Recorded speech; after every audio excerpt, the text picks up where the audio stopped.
But there we go. I am clearly very excited about it because that's my 6-year-old coming through. But yeah, we had this like warren of alleyways and pathways, and all of that really is just to give you an image of where we were playing. Right. There was loads of kids that lived around because we lived very near our primary school that we went to. I went to primary school from the age of like 4 to 11.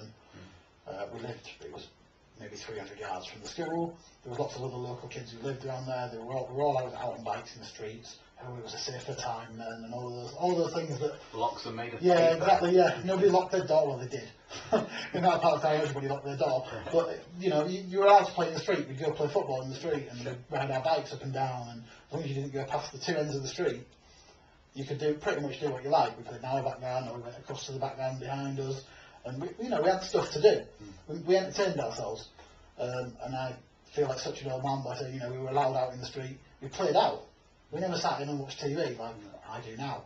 But we played out. We went out on our bikes. We played football. We did whatever. We went exploring. We played hide and seek, which is as sort of 1920s as it gets, isn't it? That's halcyon. It's like hide and seek. Yeah. Like playing hide and seek with the famous five and stuff. It's like taking off the ground. Yeah, exactly. Yeah, we played Kirby. It's a particularly northern thing. Do you not know Kirby? No. You had a football or a tennis ball, and you had to bounce it off the corner of the curb on the opposite side of the street to get points. Wow, that sounds It is amazing. We'll play. I'll teach you Kirby one day. And stop recording. Yeah. And that's us back. Cool, good Kirby game. Awesome. But no, it was just like, a little game where you had to bounce it off the curb ahead and catch it before it hit the ground. Fair enough. And that's as much of the rules as I recall. But we played that for days and days on end. Despite it just being basically bouncing a ball against the curb. It was like Steve McQueen in Great Escape sitting there just banging the ball against the wall. But yeah, that sort of sets where we were. And there's all these gardens and all these kids. And one day, I just have this recollection. It seems to me that it was a nice sunny day. And again, like I said, I may be making this up. It may have been, 20th of January or something. It was a nice sunny day. It was warm. We'd all been playing out. And we couldn't find Nicola, who was, like I said, 4 or 5 at this point. And I'm sure, my mum had all sorts of panic attacks and, freaked out, as you would expect. I just remember at 6 and 7 going, I better find her. And going through gardens and running around all the alleyways trying to find her. And we got all the neighbours looking, and, quite a few of the neighbours sort of came out and investigated the gardens, and we were shouting, calling for her. And we checked everywhere, we saw the full length of the street, went 2 or 3 streets either side, because she knew she wasn't allowed past, I forget who it was, but past somebody's house, and then past somebody's house, which was a little bit closer than where I was allowed, because I was big and old, and I was 6. So she knew she wasn't allowed that far, so we were panicking and running around trying to find her. And all the neighbours came out, and I don't know whether we called the police or anything, but I think I have this, again, recollection that it was hours. I don't think it was. It was probably only half an hour, 45 minutes that we couldn't find her. Yeah, but to me, that's like 3 weeks. At 6, that's forever. She was missing for ages. Well, no, she was gone for half an hour.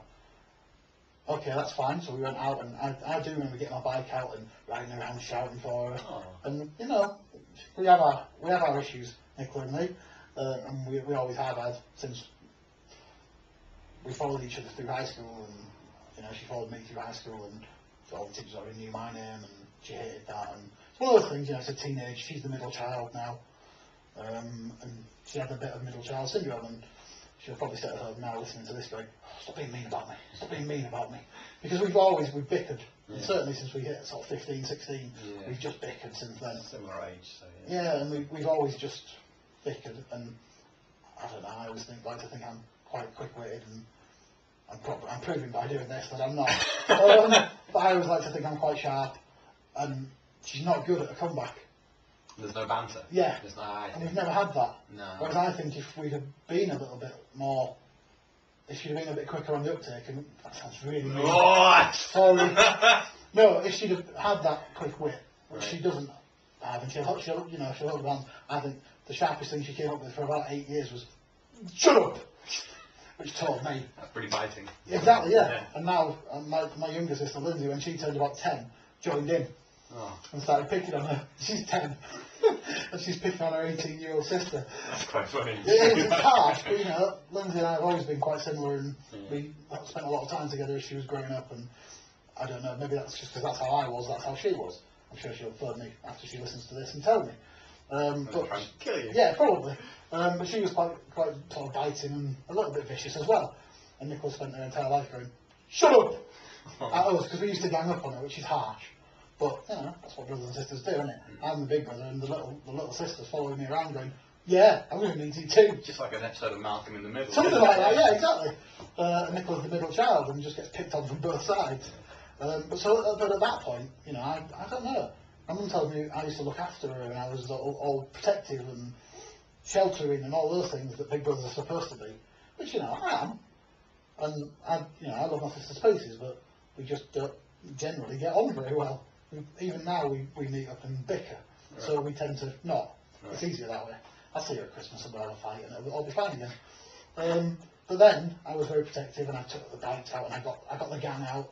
All my friends from the street, we were riding up and down the alleyways, the pathways, streets, everywhere, looking for her. We even went as far as, I forget the street's name, but it was like a little warren of old people's homes, and that had even more pathways around it, and it was sort of off limits, because there were all these old ladies, you weren't allowed to play ball games on the grass and things like that, and like you're not in most places now. Like an old lady gang. Well, yeah, it was like a little thing of old lady bungalows.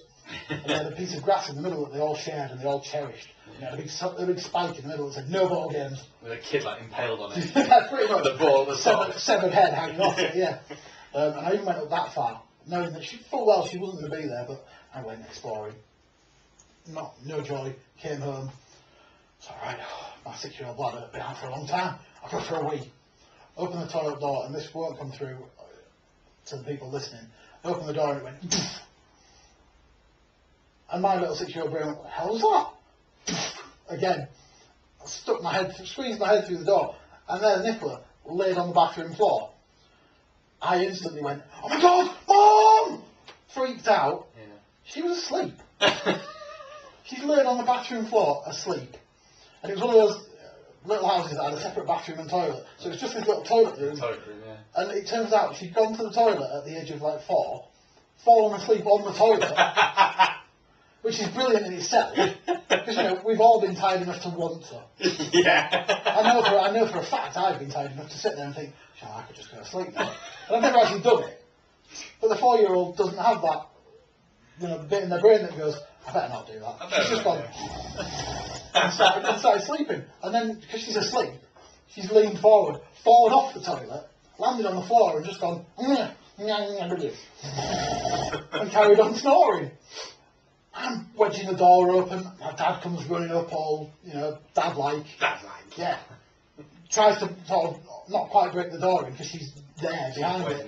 But he's doing his dad magic and reaching his arms around and just pretty much reached around, picked her up, because she's 4. So he picks her up like by her vest, opens the door and gets her out, and she wakes up and I forget what she said, but it was something like, "Huh? Hello? What? What? Hello? Alright, yeah. What? What's going on?" "Never mind, it's okay. Run outside and tell everyone, we found her! It's okay! Call off the search." "Oh, where was she?" "On the toilet." "Asleep." And we'd run up and down the inside of the house shouting her name. And she'd slept through us, shouting for an hour, 2 hours, whatever it was, standing in the house shouting her.